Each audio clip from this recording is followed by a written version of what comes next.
Buenas noches, esto es Zona Franca y yo soy Daniel Pacheco.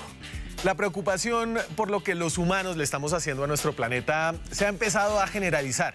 La idea de que los recursos son finitos, de que nuestras formas de consumo tienen un impacto, de que en el transcurso de esta vida el clima de nuestro planeta está cambiando, dejaron ya de ser de un nicho exclusivo de expertos. Obviamente falta mucho, pero hay señales de que se pueden cambiar comportamientos. Y esto ha abierto ahora la discusión acerca de qué comportamientos es que hay que cambiar. ¿Cuál es la manera más efectiva de modificar cosas y lograr un mayor impacto sobre el bienestar del planeta? Y en esta discusión aún falta mucho. En ocasiones los cambios están guiados por asociaciones emocionales. El panda es un ejemplo perfecto de esto. El animal carismático, peludo, lindo, logra generar una gran empatía. Una gran cantidad de recursos se ha ido a salvar el panda, dejando de lado tal vez a otros animales menos carismáticos, pero igualmente importantes para los ecosistemas. El poder de las emociones para cambiar comportamientos se puede ver también con este tema de los pitillos. En ciudades colombianas es cada vez más frecuente encontrar restaurantes que no ofrecen ya pitillos con las bebidas. Esto muestra que sí es posible modificar costumbres muy arraigadas a partir a veces de imágenes como estas.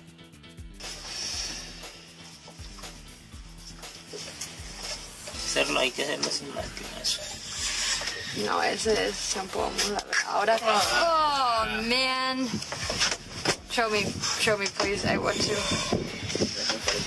Oh my God. That is just freaking. Y entonces sí puede que sea muy conmovedor ver a la tortuguita con un pitillo atorado en la nariz, pero vale la pena preguntarse qué tan grande es el impacto realmente de dejar de usar pitillos en Bogotá, donde los desperdicios sólidos terminan casi todos en el botadero Doña Juana, en una montaña. La intención de hacer algo es importante, pero ¿qué hacer que tenga un gran impacto? Se vuelve una pregunta cada vez más clave. Según varios estudios, esta pregunta se responde de una manera categórica. Lo mejor que podemos hacer para contribuir a la salud del planeta, para reducir nuestra contribución al cambio climático, es dejar de consumir carne roja o al menos comer mucha menos. Y esto abre un debate profundo acerca de modificaciones de fondo.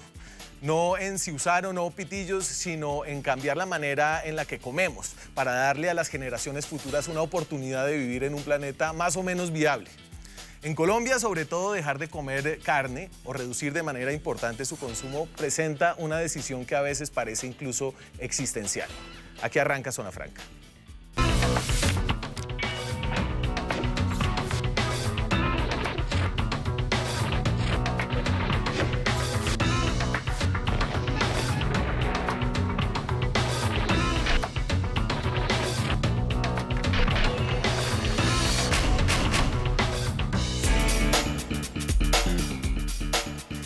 Y esta noche, para ayudarnos a entender cómo hacer una contribución más grande al planeta, más allá de la tortuga con el pitillo en la nariz, me acompañan personas que han trabajado este tema desde distintos ámbitos profesionales. Juana Camacho, por ejemplo, es antropóloga de la comida. Gracias por estar aquí, Juana. Muchas gracias. ¿Qué es ser antropóloga de la comida? Bueno, es interesarse por una de las manifestaciones más antropológicas que hay. O sea, el ser humano es comer y estamos vivos y necesitamos mantenernos. Entonces, si hay un tema más antropológico, más social, más cultural, más político, es el de la comida.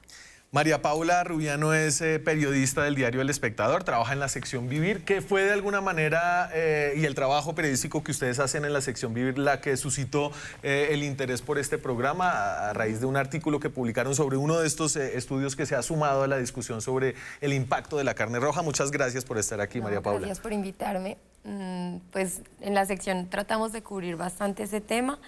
Y este estudio que tú mencionas, digamos, es uno de los más grandes que se ha hecho a nivel global, entonces nos emociona muchísimo que se esté empezando a hablar en otros medios también sobre esto. ¿Y usted es vegetariana? Sí, yo soy vegetariana desde los 16 años, es decir, hace 10 años más o menos. Quiero aclarar que no estoy como en contra del consumo de la carne en sí misma, sino de la forma en que la producimos en este momento. Carlos Lozano es abogado, pero es ambientalista, ¿se podría decir un ambientalista, Carlos? Sí, trabajo en una organización ambiental internacional. Es coordinador de agua. Del programa Agua Dulce de AIDA, que es una organización ambiental. La Inter-American Association for Environmental Defense. Asociación Interamericana para la Defensa del Ambiente. Ajá, ¿y qué es eso? Es una ONG internacional que trabaja por la protección de ecosistemas amenazados y las comunidades que dependen de ellos en el hemisferio americano. ¿Un ambientalista moderado? ¿O no animalista? ¿Cómo se...? Abierto a muchas opciones de discusión. Abierto a muchas opciones de discusión. Y es que, a ver, los datos que han traído, hubo un estudio de 12 científicos que recogieron una cantidad de datos. Fueron 37 científicos. 37 científicos. De la Universidad de Oxford y asociados con la revista Lancet, que es la revista científica de salud más importante del mundo, podría decirse.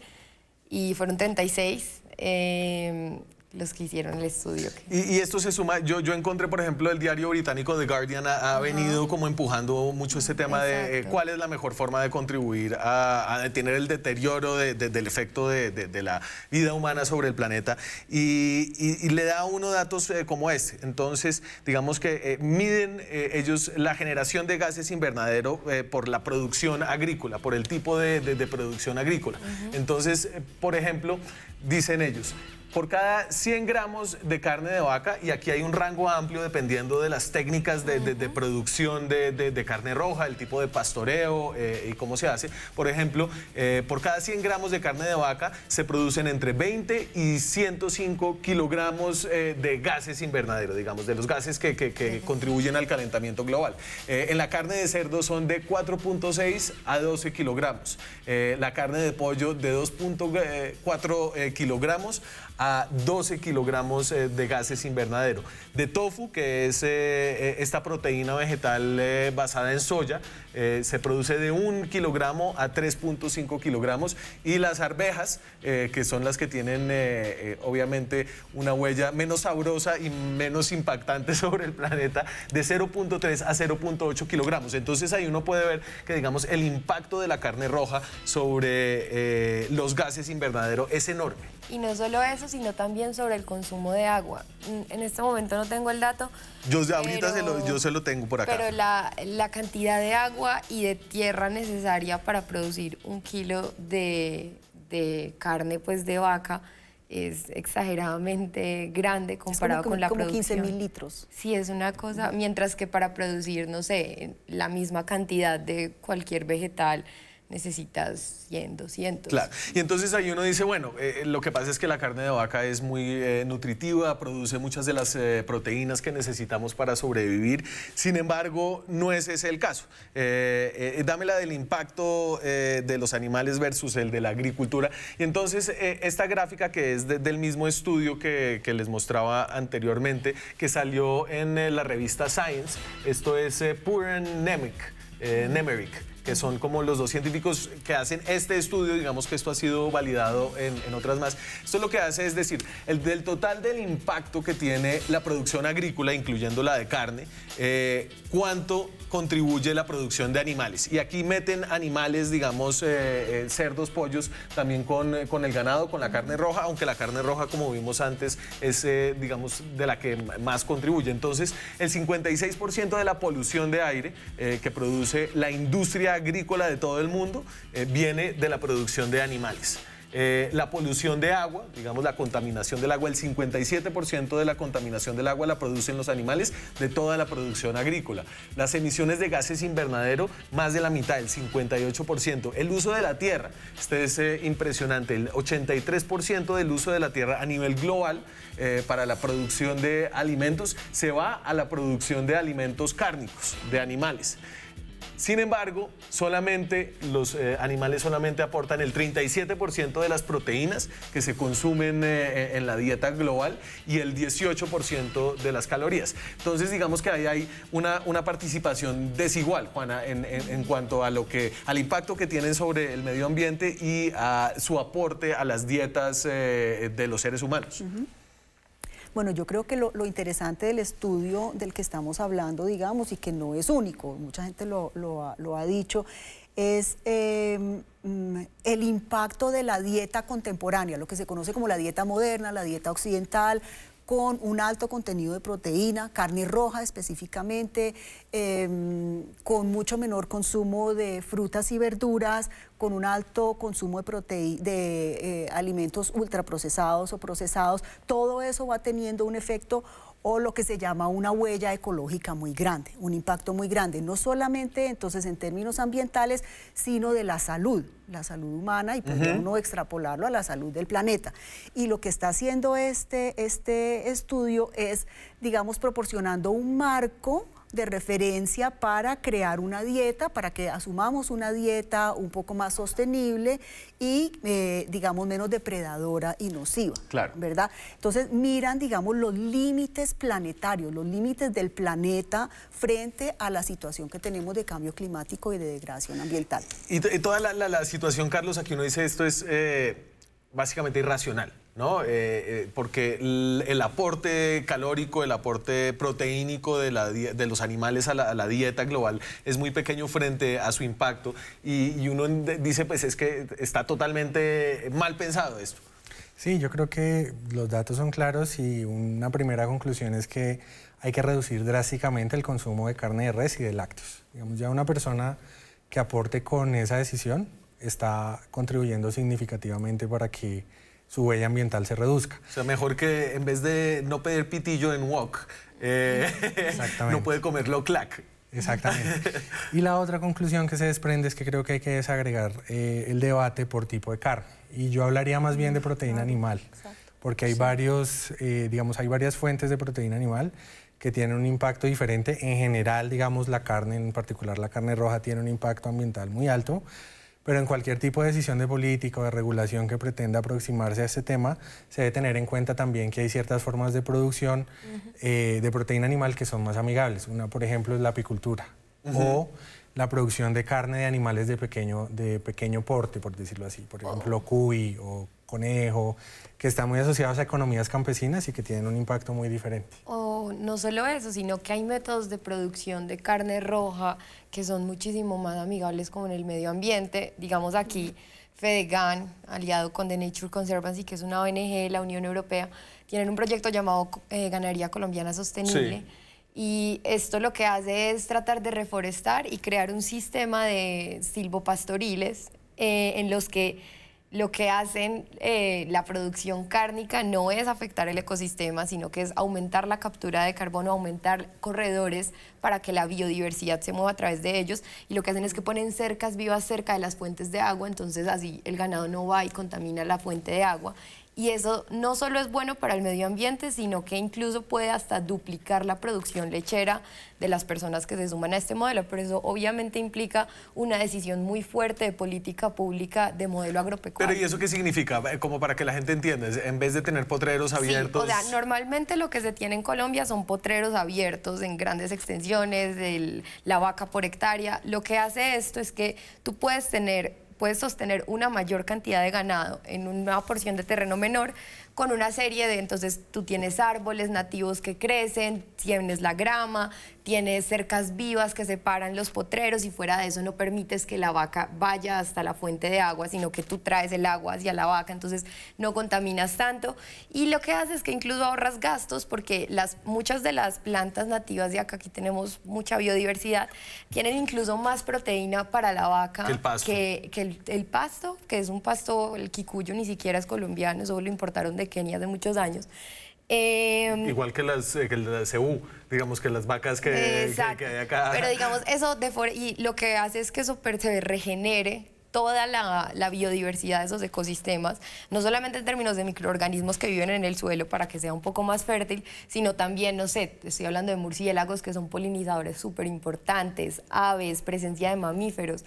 Entonces tú lo que estás haciendo es ahí un poco como retornando o generando un modelo de agricultura como que sea apto para las tierras colombianas. Claro, porque ahí hay un rango muy grande. Diego, ayúdame, devolvámonos a la primera gráfica, que era la que mostraba como los rangos del impacto de gases invernadero por cada tipo de producto del agro. Entonces ahí usted tiene como un buen rango en el cual moverse. Es decir, la carne de vaca nunca va a ser el producto más amigable con el medio ambiente, y va a tener un impacto muy grande, y ahorita tal vez hablamos de eso para que la gente entienda por qué las vacas contaminan tanto, pero usted puede pasar de 105 kilogramos por cada 100 gramos de carne roja a 20, ¿no? Que es 20% menos, más o menos. O puede cambiarse al pollo, por decir O algo. puede cambiarse, Para o puede bajar cambiar, más. claro, pero entonces ahí viene la discusión, es, ¿deberíamos salir de las vacas y dedicarnos al tofu? Yo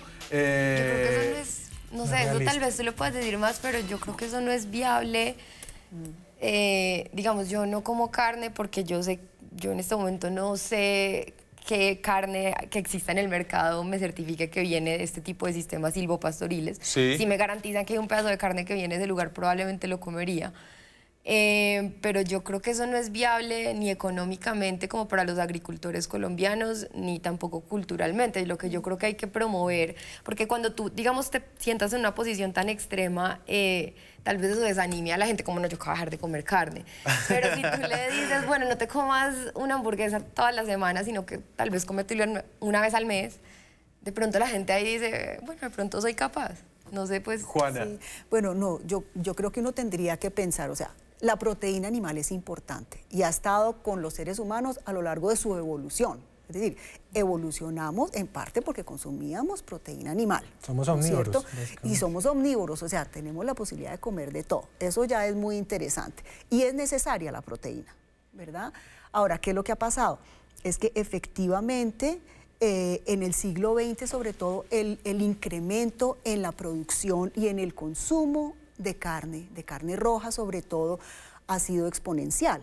Y eso tiene unos efectos muy nocivos, que es lo que estamos discutiendo hoy, ¿verdad? No solamente en términos ambientales, sino en términos de la salud humana, que es otro de los temas importantes aquí, ¿verdad? Es decir, todos los efectos que tiene esta transición nutricional, lo que se llama la transición nutricional a una dieta occidental, digamos, moderna, compuesta con ciertos productos, en los problemas, por un lado, de desnutrición, pero por el otro lado de sobrenutrición y todas las enfermedades no transmisibles que estamos viviendo en este momento.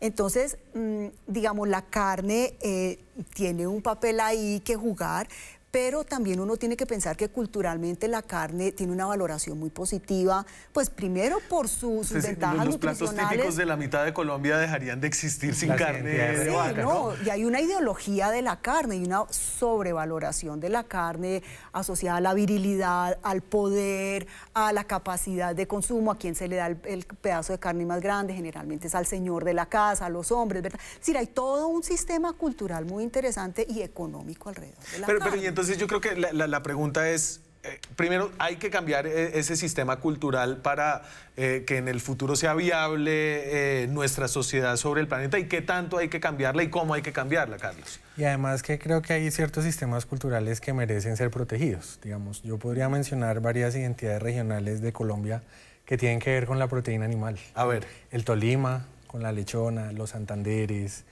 el llano, que por supuesto pues es carne de res, y ya hemos dicho que hay que bajarle mucho al consumo de carne de res, pero son identidades culturales que están ahí y que tienen un valor social que hay que tener en cuenta para promover una transformación productiva de los alimentos. Entonces creo que es un tema de saber ver dónde están los datos y dónde están los matices, y donde las decisiones que reducen el impacto ambiental también son compatibles con la protección de las identidades culturales. Eso se puede hacer. Claro, pero finalmente esas identidades culturales tendrán que cambiar de alguna forma. Es decir, si uno mira estos datos, y ahorita si quiere les muestro datos ya sobre Colombia, sobre como la contribución de gases invernadero que tiene la ganadería nada más en Colombia, pues la participación es desproporcional. Entonces, ¿sí habría que apostarle a una transformación cultural de fondo? Pues yo creería que sí podría entenderse, digamos, la carne, obviamente, como lo mencionamos antes de empezar el programa, es un lugar de reunión, como todos los alimentos. En el llano es muy importante como la forma misma como se prepara, como que te invita a una cosa comunitaria. Y yo creo que no sé si necesariamente sea pues como modificarlo completamente, pero tal vez como adaptarlo a un nuevo contexto, porque digamos estamos en un contexto que nos lo pide y que incluso los mismos agricultores y ganaderos, me atrevería yo a decir, se están dando cuenta que tal vez ese sistema de producción cárnico que hay en este momento no es viable a largo plazo para ellos mismos, claro, ni económicamente, ni ambientalmente, ni socialmente. Entonces, yo creería que estamos como en un momento con una ventana de oportunidad muy grande como para una modificación de los hábitos en el que todos salgan ganando. Me voy a la pausa. Cuando regresemos hablamos de cuál es la participación de la ganadería en la generación de gases invernadero aquí en Colombia, de cómo nuestra dieta es poco saludable y de cuál sería el plato ideal para salvar el planeta. Ya regresamos. Seguimos en Zona Franca, estamos hablando de carne.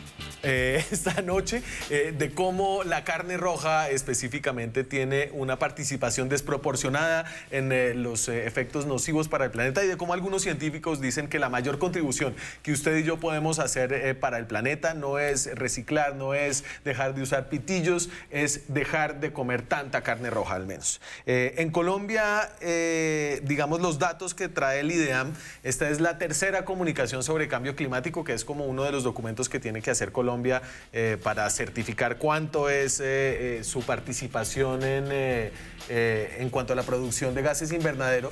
Entonces, fíjense, estas es las emisiones históricas por cada uno de los sectores en Colombia. Entonces, más de un tercio, el 32, un poquito menos de un tercio, para ser precisos, el 32% de las emisiones de gases invernadero que produce Colombia son producidas por tierras forestales.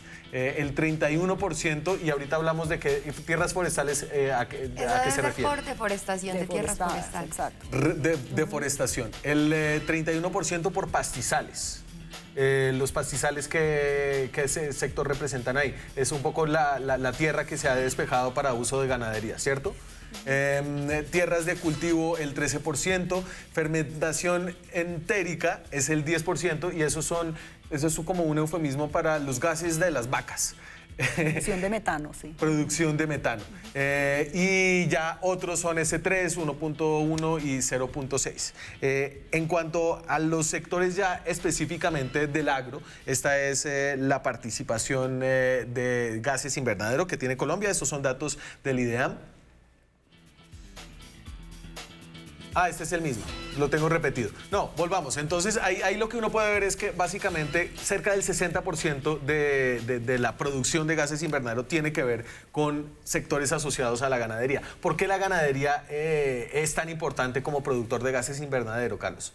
Bueno, porque contribuye a la deforestación, uno, porque el tipo de alimentación también es intensivo en gases de efecto invernadero y además fue porque tiene que ver con digamos, un modo de producción que definitivamente no es sostenible. Hay algo que nos detiene muy en cuenta en este, y es los peos de las vacas. O sea, no hay otra forma de decirlo. La entérica, ¿cómo es que le ellas producen los gases. Metano, los gases que ellas producen, y este gas es 25% más contribuyente al efecto invernadero que el CO2, que es lo que se produce, por ejemplo, cuando se quema carbón, cuando quemamos petróleo, cuando vamos en el carro. Entonces esto aumenta muchísimo, o sea, ese tipo de gas hace que se aumente muchísimo el impacto de la ganadería sobre el total de emisiones. Yo creo que habría que pensar también que la carne es parte de un sistema. Y es un sistema alimentario moderno que tiene unas características muy claras, digamos, donde muchos de los, digamos, de los principios son la rentabilidad y la ganancia y el lucro. Es decir, porque la comida empieza a ser una mercancía puesta al servicio de unos intereses comerciales, ¿verdad? Y bueno, sí, la comida se ha transado, se ha intercambiado, pero digamos ahora está llevada a un extremo. Y entonces si uno no entiende cómo todo ese sistema está interconectado, es decir, por ejemplo, cómo deforestamos para sembrar ciertos granos que no van para consumo humano, sino van para consumo animal, ¿no es cierto? Empieza uno a entender que es una lógica sistémica y así tiene que ser abordada. Entonces, no solamente un tema ambiental, es un tema económico, es un tema político, un tema de decisión pública, de gobernanza, que ya tiene que alcanza niveles planetarios, digamos, globales, ¿no? Y en ese sentido, pues digamos, creo que hay que poner el ojo. Pero entonces, hablemos un poco de este sistema económico, porque las vacas son efectivamente, la cifra de Fedegan es de 500.000 familias colombianas dependen de la ganadería, ¿cierto? Eso es una cantidad de gente importante. Si son familias de 5 personas, son más de 2 millones de personas que dependen en Colombia de la ganadería, cerca del 5% de la población, ¿cierto? ¿Cómo modificar eso de una manera que sea factible? Es decir, que no deje... que por salvar el planeta no se muera de hambre gente. Yo creo que es muy importante entender eso que tú dices, porque finalmente, por ejemplo, en el mundo se producen algo así como 1.000 millones de toneladas de soya, si no estoy mal, cada año. Eso solo para alimentar ganado. Con esos granos se podría alimentar como a 3.500 millones de personas. En este momento hay 800 millones de personas en el mundo que no tienen que comer.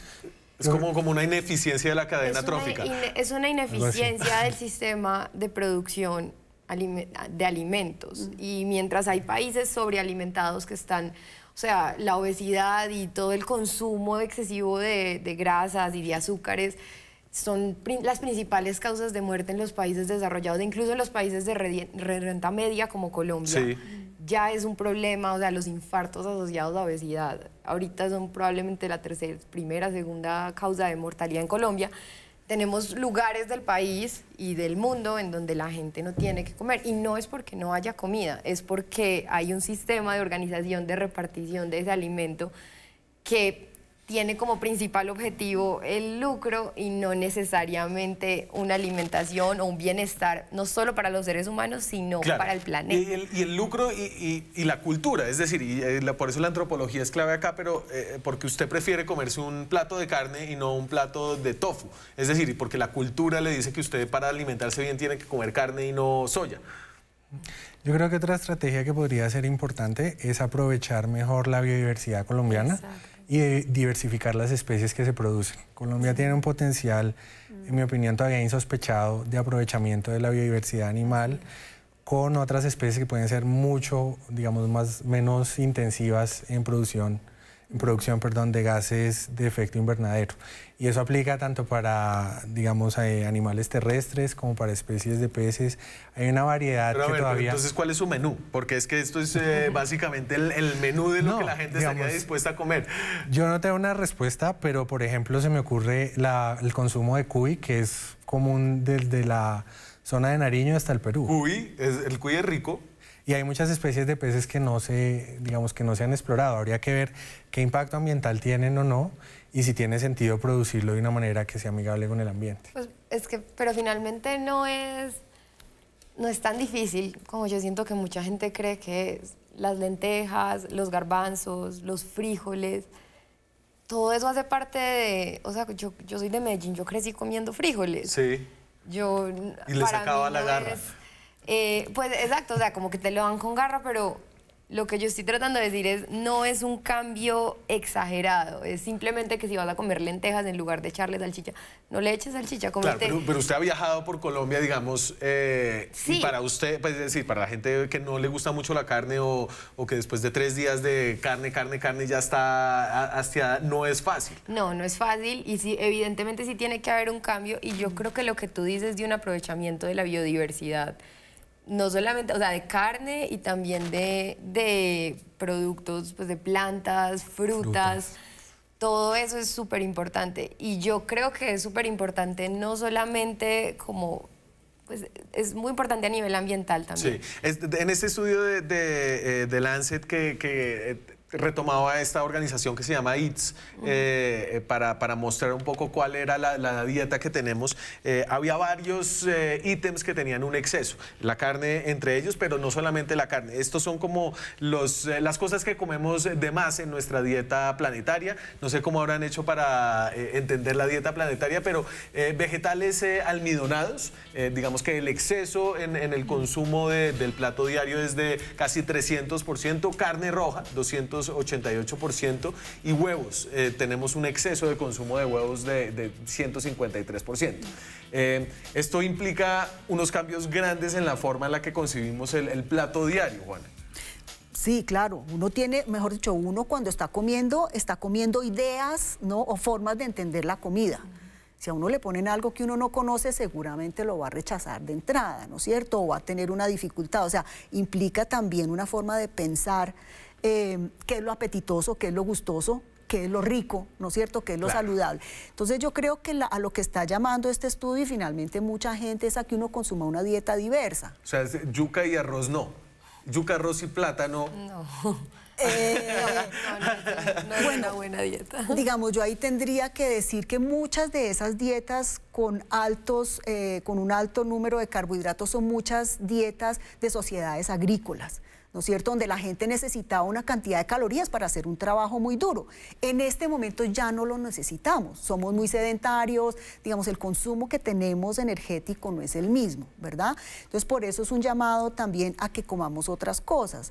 Nuestra dieta, digamos, es muy selectiva, favorece mucho más cierto tipo de cosas como estos carbohidratos, eso también obedece a ciertas políticas públicas históricas. Pero no comemos muchos vegetales, ¿no es cierto? Porque hay una asociación de lo vegetal, bueno, no sacia tanto, no es tan rico, eso es para el pasto para las vacas, o eso es para las mujeres que están en dieta, ¿verdad? Entonces, yo sí creo que el llamado es hacer una dieta diversa, más que un plato, es toda una dieta, tener un repertorio basado en la biodiversidad, basado en unos sistemas también diversos, muy asociados a la producción, a la pequeña producción diversificada campesina, familiar.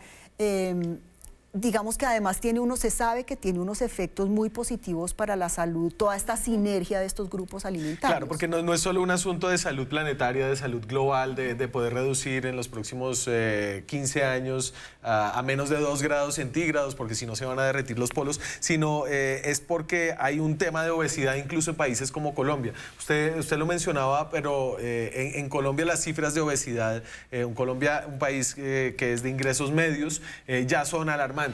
Entonces, esto es de la encuesta nacional de situación nutricional que se hizo en el 2015. Esta encuesta se hace más o menos cada 5 años, entiendo yo.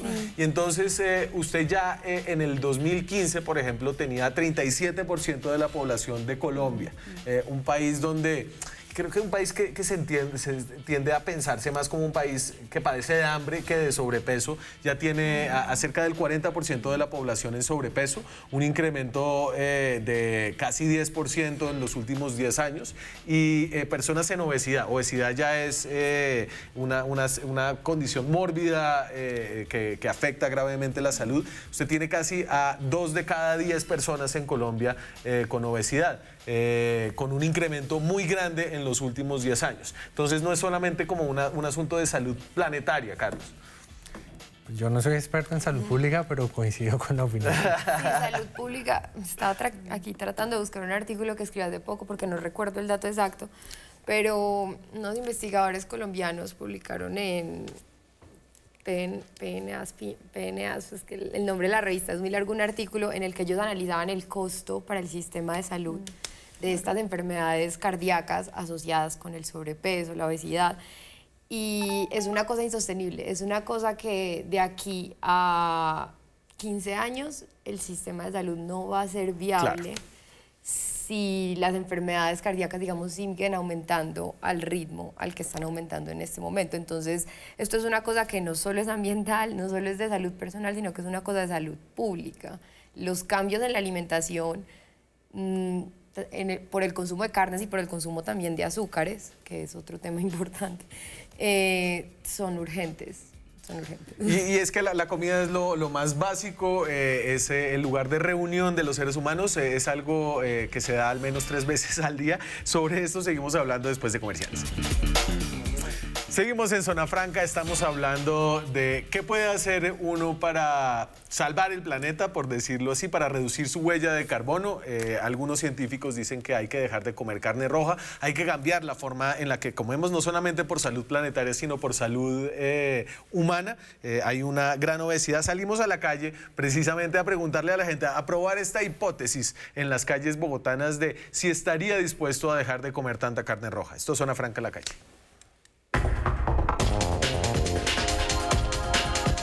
Según varios estudios, comer carne de vaca hace que el calentamiento global crezca. ¿Usted estaría dispuesto a dejar de comer ese tipo de carne para minimizar el calentamiento global? Pues dependiendo también, porque pues muchas veces pues yo poco carne como de vez en cuando, pero pues si sería por eso yo lo haría, estaría dispuesto a hacerlo.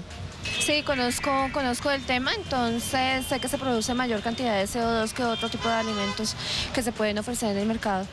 Entonces, alimentos vegetarianos, ahorita el tema de los alimentos con insectos, entonces está ayudando mucho. Totalmente no, yo pienso que esas absoluteces no sirven. Creo que habría que bajarla al máximo y yo creo que a cierta edad uno ya no necesita la carne de vaca, ¿no? O la necesita en muy poca cantidad. Pero ya cortar totalmente pues es que es la fuente de proteína que tienen los humanos. La he dejado ya, porque tengo artrosis y afecta las carnes rojas, me afectan. ¿Y debería el resto de personas hacer lo mismo para contribuir con el medio ambiente? Por el medio ambiente, por la salud propia y porque son animales, son vida. No, poder sí se puede, lo que pasa es que no creo que influya mucho. Influirá más bien el pasto, cortar los árboles para sembrar pasto. No, la vaca muerta ya no influye para nada, lo que influye es lo que se come la vaca, que hay que tumbar bosques para poder sembrar pastos. Sí. Porque es mala para la salud. Algunas veces es mala, depende cómo la traten. No mucho, no me gusta. Prefiero no comer carne de res, carne roja ni ninguna carne. Sí, estaría dispuesto, no solo por el calentamiento global, sino por todo esto de las fiebres aftosas y esta cosa que pues además que carnes rojas cancerígenas, ¿no? Entonces, sí estaría dispuesto. Bueno, les fue mal a las vacas en esta ronda de preguntas de calle. ¿Hay ya algo como entre la gente o no, Juana? Sí, yo creo que claro, crece la conciencia, yo creo que hay una cierta sensibilidad, digamos, estamos también viviendo un momento de una sensibilidad frente a ciertos temas, el animalismo, ¿no es cierto?, una empatía, los temas ambientales que en este momento son muy importantes. Pero bueno, hay una cosa que es del dicho al hecho, ¿no? Sí. Y finalmente, pues sí, está arraigado como parte de la cultura, pues el consumo de carne está ahí. Aunque los temas de salud sí han incidido en que la gente empiece a reducir ciertos consumos, ¿no? Yo lo que creo que ¿Usted come carne? Yo sí, yo soy omnívora. ¿Sí? Claro que sí. ¿Y come sí. cada cuánto come carne roja? Una vez a la semana. ¿Una vez a la semana? Una o dos veces a la semana. Y me parece rico y creo que no hay que estigmatizarlo. Sí. Creo que sobre todo uno no tiene que satanizar las cosas, por un lado, porque eso también se vuelve un poco un tema moral, ¿no es cierto? Y bueno. Pero no hay un tema moral acá, es decir... Pero es un tema moral de varios lados, ¿no? Sí. Digamos, también de las comunidades que consumen, por supuesto, de las discusiones sobre derechos de los animales. Hay varios actores involucrados, yo creo. Pero entonces, sin duda es una discusión moral. En esta jerarquización como de la moral alrededor de la alimentación, ¿no? Que son discusiones morales. ¿Usted cómo calificaría el consumo de carne roja? Sabiendo todo lo que sabe. Yo creo que la carne roja hay que dejarla idealmente. Coincido en que es difícil que la gente la deje. Yo no consumo carne roja ni lácteos. Y deberíamos llegar a un momento en que se reduzca bastante. Sin duda hay una discusión moral ahí de fondo y yo creo que es ético dejar de consumir o consumir mucha menos carne roja. Estoy plenamente de acuerdo. Ah, bueno, no. Sin embargo, vea que la moderación. Sin embargo, sí creo que hay una discusión moral que involucra múltiples actores, no solamente los animales. Píntemela. Las comunidades, digamos. Ajá. Yo creo que hay campesinos que comen carne pero no usan carro ni avión. Estoy convencido de que tienen menos huella ambiental. Hay gente que come carne y decidió no tener hijos, por ejemplo. Yo creo que la organización ambientalista más importante de Colombia es Profamilia.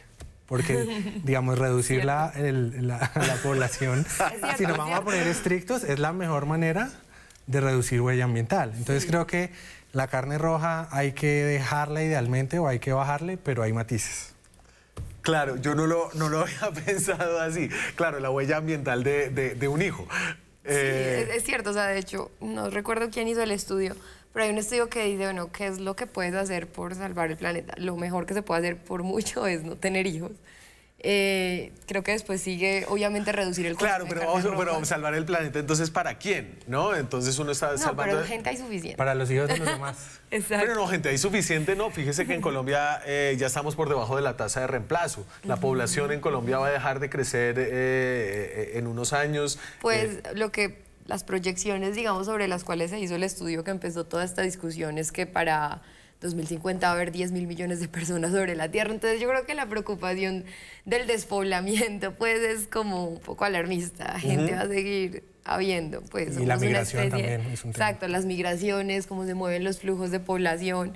Y el desperdicio, yo creo que también era un tema, es decir, la sobreproducción de alimentos que no se consumen y el desperdicio. Y eso también ha salido en Colombia, ¿verdad? Entonces, ¿qué hacemos con una cantidad de comida? Es decir, todas estas paradojas del sistema moderno, una cantidad de gente con hambre y un exceso de alimentos que se desperdician y se pudren, ¿verdad? Gente obesa y gente con unos problemas de carencia, ¿no? Sí.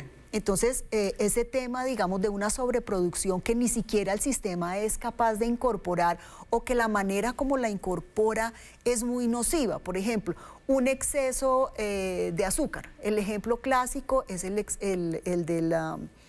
del sirope de maíz, ¿no es cierto?, en Estados Unidos. Un exceso de producción de maíz y de un producto que se lo ponen a las hamburguesas, a las papas, a los Cheetos, a todos los productos tienen ese ingrediente, digamos, ¿no? O el tema de la sal, o el tema de las grasas, ¿verdad? Entonces uno dice, bueno, pero ¿para qué producimos tanto si realmente no somos capaces de consumirlo y se lo agregamos a una cantidad de productos que terminan siendo muy nocivos?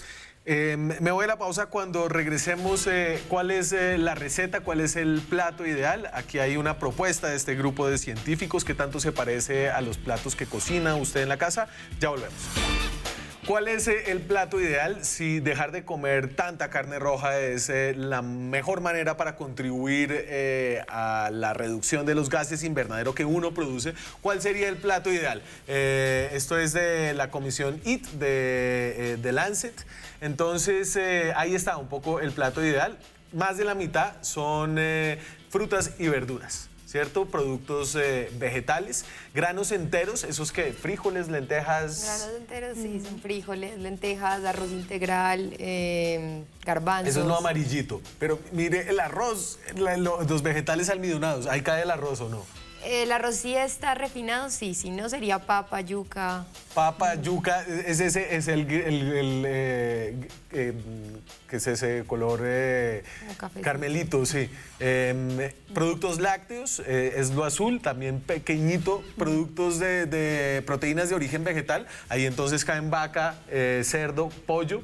Proteínas de origen vegetal, que serían también leguminosas. El tofu, leguminosas, no sé si la quinoa cabe más bien en grano entero.